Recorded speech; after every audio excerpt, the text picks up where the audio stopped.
नमस्कार, आप देख रहे हैं एनडी ब्रेकिंग न्यूज।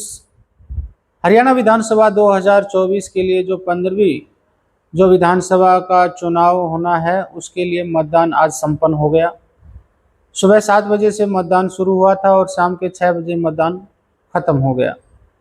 आपको बता दें, मतदान के खत्म होने के बाद जो है सभी टीवी चैनल और जो उनकी एजेंसी है उन्होंने एग्जिट पोल निकाले। हरियाणा का जो चुनाव को लेकर जो है तमाम जो एग्जिट पोल आए हैं उनमें कांग्रेस पार्टी को पूर्ण बहुमत से भी ज़्यादा जो सीटें सभी ने दिखाई हैं। बात करें तो करीब 12 जो एजेंसियां हैं अलग अलग जो टीवी चैनल के साथ उन्होंने एग्जिट पोल किया है, उन्होंने दिखाया है।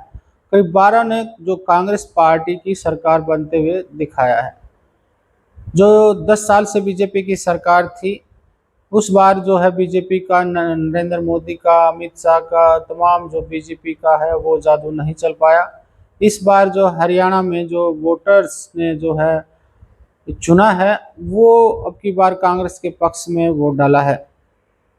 सबसे बात पहले करेंगे जो एग्जिट पोल के जो आंकड़े दिखाए जा रहे हैं, जो कांग्रेस पार्टी की तरफ से जो है रुझान आ रहे हैं। इंडिया टुडे सी वोटर्स का जो है वो उन्होंने अपना एग्जिट पोल दिखाया है जिसमें बीजेपी को 20 से 28 सीटें दिखाई गई हैं। इसके अलावा जो कांग्रेस पार्टी है उसको 50 से 58 जो सीटें उसके पक्ष में दिखाई गई हैं। यानी पूर्ण बहुमत से, पूर्ण बहुमत यानी सरकार बनाने के लिए 90 में से 46 जो है वो उनको सीट चाहिए। उससे ज़्यादा ही जो है इस एग्जिट पोल में दिखाया गया है। 50 से 58 जो है कांग्रेस पार्टी को सीटें मिलती नज़र आ रही हैं। वहीं अदर्स की बात करें तो 10 से 14 सीटें जो है इंडिया टुडे सी वोटर्स के जो एग्जिट पोल में दिखाया गया है। वहीं टाइम्स नाउ का भी जो एग्जिट पोल आया है उसमें जो बीजेपी को 22 से 32 सीट दिखाई हैं और जो कांग्रेस पार्टी को 50 से 64 सीटें दिखाई हैं। अदर के खाते में 2 से 8 सीटें जा सकते हैं जिसमें निर्दलीय है, जेजेपी है, एनएलडी है, तमाम जो पार्टियां अलग हैं, आम आदमी पार्टी है, उनकी तरफ वो किया है। दूसरी तरफ है मनी कंट्रोल, जिनका एग्जिट पोल आया है जिसमें बीजेपी को सिर्फ 24 सीटें दिखाई हैं और कांग्रेस पार्टी को 55, अदर को 8। यहाँ पर रिपब्लिक भारत मैट्रिज है जो इनका एग्जिट पोल आया है, उन्होंने बीजेपी को 18 से 24 सीटें दी हैं और जो कांग्रेस पार्टी को 55 से 62 सीटें और अदर के खाते में 1 से 11 सीटें उन्होंने दिखाई हैं कि 1 से 11 जो सीटें हैं उधर जीत सकती हैं। जिस्ट आईटी रिसर्च का एक भी सर्वे आया है जिसमें उन्होंने बीजेपी को 29 से 37 सीटें दिखाई हैं कि बीजेपी को इतनी सीटें जा सकती हैं और कांग्रेस पार्टी को उन्होंने 45 से 53 सीटें दी हैं और उन्होंने अदर्स को 1 से 11 सीटें, माफ़ कीजिएगा, 0 से 6 सीटें दी हैं। CNN 24 का जो एग्जिट पोल है उसमें बीजेपी को 21 ही सीटें दिखाई हैं और कांग्रेस पार्टी को 59 जो सीटें कांग्रेस के पक्ष में दिखाई हैं और 10 अदर के खाते में। पीपल्स पल्स की बात करें तो उन्होंने भी अपने एग्जिट पोल में 26 जो सीटें हैं वो कांग्रेस, माफ़ कीजिए, बीजेपी को दी हैं और 55 जो है कांग्रेस के पक्ष में उन्होंने सीटें दिखाई हैं और अदर के खाते में 1 से 5 सीटें दिखाई हैं। बात करें डेटांस रेड माइक, जिनका सर्वे आया है, उन्होंने भी बीजेपी को 20 से 25 सीटें दिखाई हैं और कांग्रेस पार्टी को 50 से 55, अदर से 1 से 0 के बीच में सीटें दी हैं। रिपब्लिक टीवी पी मार्क की जो एग्जिट पोल आया है उसमें बीजेपी को 27 से 35 सीटें दिखाई हैं और कांग्रेस पार्टी को 51 से 61 सीटों के बीच में दिखाया कि 51 से 61 सीटें जो है कांग्रेस को मिल सकती हैं। अदर के खाते में 3 से 6 सीटें उन्होंने दिखाई कि अदर इतनी जीत सकते हैं। अगर बात करें तो न्यूज़ 24 चाणक्य का जो एग्जिट पोल है उसमें जो बीजेपी को 18 से 24 जो सीटें दिखाई हैं और जो कांग्रेस पार्टी को उन्होंने 55 से 62 सीटें दिखाई, उधर के खाते में उन्होंने 2 से 5 सीटें ही दी हैं। उधर ध्रुव रिसर्च का भी सर्वे आया है जिसमें 27 से 32 सीटें बीजेपी को दिखाई हैं और जो कांग्रेस पार्टी को 57 से 64 सीटें उन्होंने कांग्रेस के पक्ष में दिखाई है कि एग्जिट पोल में उनको इतनी सीटें हासिल हो सकती हैं और अदर के खाते में 5 से 11। दैनिक भास्कर का भी जो सर्वे आया था उसमें उन्होंने जो दिखाया है, उन्होंने कहा है कि जो 11 से 29 सीटें या उनको आ सकती हैं और जो कांग्रेस पार्टी को 44 से 54 सीटों के बीच में उनको मिल सकती हैं और उधर के खाते में 1 से 9 तक सीटें जा सकती हैं। ये तमाम जो एग्जिट पोल हैं वो कांग्रेस का जो है लहर दिखा रहे हैं, उनकी सरकार बनती दिखा रही है। इसमें कह सकते हैं कि जो 20 से 25 जो परसेंट जो जाट वोट बैंक है वो अहम रहा है और एक तरफ वो कांग्रेस के पक्ष में गया है और जिस तरह से बीजेपी जो है काफ़ी इस बार जो तीसरी बार के दावे कर रही थी और उसमें हरियाणा में काफ़ी अहम मुद्दे अब की बार जो है बीजेपी उनको कह सकते हैं डैमेज कंट्रोल नहीं कर पाई, जिसमें किसानों का मुद्दा था, कर्मचारियों का मुद्दा था और जवानों का मुद्दा था जो अग्निवीर योजना लेकर आए थे, क्योंकि हरियाणा से जो भारतीय सेना में जो जवान हैं वो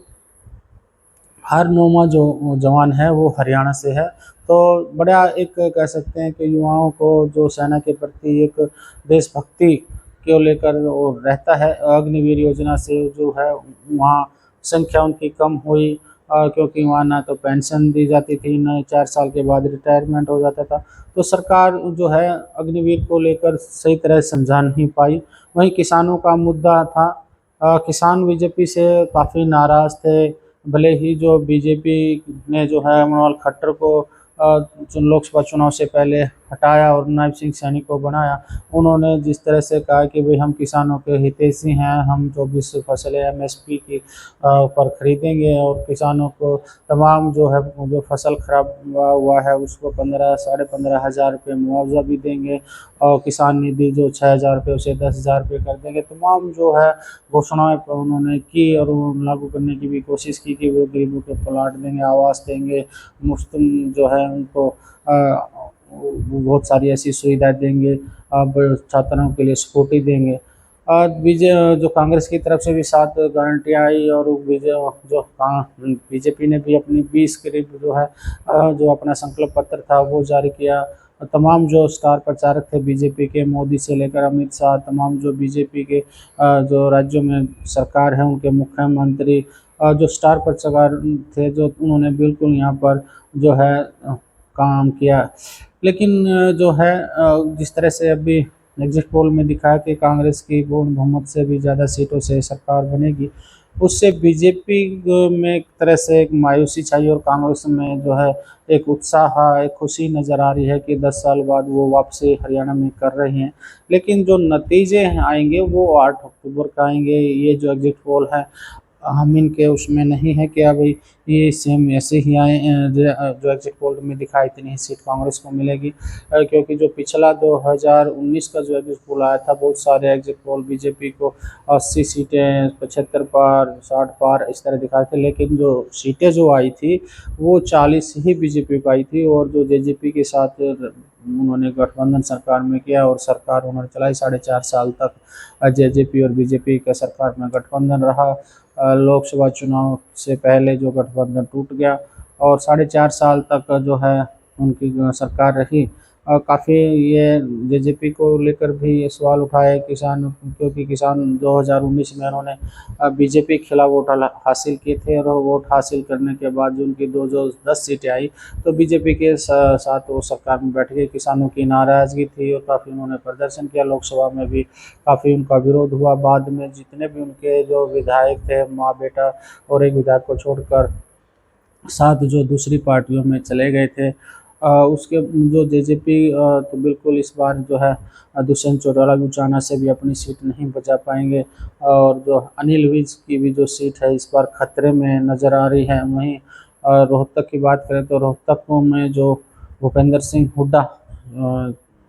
पूर्व सीएम हैं वो गढ़ी कलौई से छठी बार यहाँ से चुनाव लड़ रहे हैं, उनकी जीत निश्चित है, एक बड़ी जीत हो सकती है। वहीं रोहतक की बात करें तो रोहतक शहर जो विधानसभा है उसमें बीजेपी और कांग्रेस के बीच कांटे की टक्कर है, कह सकते हैं कि 19-20 का या कुछ भी हो सकता है, या कांग्रेस की जीत भी हो सकती है, बीजेपी भी जीत सकती है। लेकिन फिलहाल जो महम की बात करें तो महम से पिछली बार जो बलराज कुंडू ने जो निर्दलीय के रूप में जो चुनाव जीता था, इस बार दोबारा से हरियाणा जन सेवक के रूप में उन्होंने फॉर्म भरा और वहाँ से चुनाव लड़ा। लेकिन इस बार जो एक कह सकते हैं कि जाट समुदाय में जो एक सीएम को लेकर जो भूपेंद्र सिंह हुड्डा को सीएम देखना चाहते हैं, उसको लेकर काफ़ी लहर के कारण जो है बलराज कुंडू की कह सकते हैं कि हार निश्चित है, और वहाँ से जो कांग्रेस पार्टी का उम्मीदवार जीत सकता है। वहीं कलानौर से भी का जो लगातार 3 बार से जो वहाँ से विधायक शकुंतला खट्टक बनती आ रही है, इस बार जो बीजेपी की उन्हीं की जाति की जो रेणु डावला को चुनाव मैदान में उतारा, लेकिन वो ज़्यादा फैक्टर नहीं का, तो भले वो पिछली बार जो है 10-12 हज़ार वोटों से जीती थी, लेकिन इस बार मार्जिन कम हो सकता है, लेकिन उनकी जीत निश्चित है। और वो बात करें तो तमाम जो सीटें हैं, गढ़ी कलौई सांपला हो या चाहे महम हो और चाहे कलानौर हो चाहे रोहतक शहर हो, इनमें बीजेपी जो कांग्रेस पार्टी है 4 की 4 सीटें यहाँ पर जीती नज़र आ रही है। अब तो 8 तारीख का इंतज़ार करना होगा, मुझे भी आपको भी, कौन जीता है कौन हारता है, किसकी सरकार बनती है। लेकिन फ़िलहाल मुद्दा यहाँ पे है कि अगर कांग्रेस पार्टी की 50 से 60 सीटें आ गई तो मुख्यमंत्री कौन होगा? क्योंकि जो कुमारी शैलजा है एक दलित नेत्री हैं और काफ़ी समय से कांग्रेस पार्टी में रही हैं, और वो बार-बार दावे कर रहे हैं कि मैं इस मुख्यमंत्री बनूँगी, तो वो राहुल गांधी से मिली, सोनिया गांधी से मिली, उनसे मुलाकात की, नाराज़गी थोड़ी ही टिकटों को लेकर ज़रूर थी कि उनको टिकट 5 से 6 ही उनके जो समर्थक हैं उनको टिकट दिलवाने में कामयाब हुई, लेकिन ज़्यादा से ज़्यादा टिकटें जो भूपेंद्र सिंह हुड्डा जो 70 जो अपने करीबियों को टिकट दिलवाने में कामयाब हुए, और उसके कारण जो है काफ़ी पार्टी में नाराज़गी भी, कोई पार्टी छोड़ के निर्दलीय मैदान में उतरा। सबसे ज़्यादा अगर नुकसान होगा तो कह सकते हैं कि बड़ौदा हल्का में जो है वो कांग्रेस पीछे है, क्योंकि वहाँ से जो कपूर सिंह नरवाल हैं कांग्रेस में थे, कांग्रेस ने टिकट नहीं मिलने के कारण वो निर्दलीय चुनाव लड़े, वो उनको नुकसान हो सकता है। लेकिन फ़िलहाल सब कयास हैं, ये कयासों पे कुछ भी कहना सही नहीं होगा, तो अब सिर्फ हमें इंतज़ार करना होगा 8 अक्टूबर का, जब रिज़ल्ट आएंगे कौन जीतता है कौन हारता है और किसकी सरकार बाद में बनेगी, ये तो आने वाला वक्त ही बताएगा। और ऐसी ही खबरों के जुड़े रहिए हमारे साथ, जब तक के लिए नमस्कार।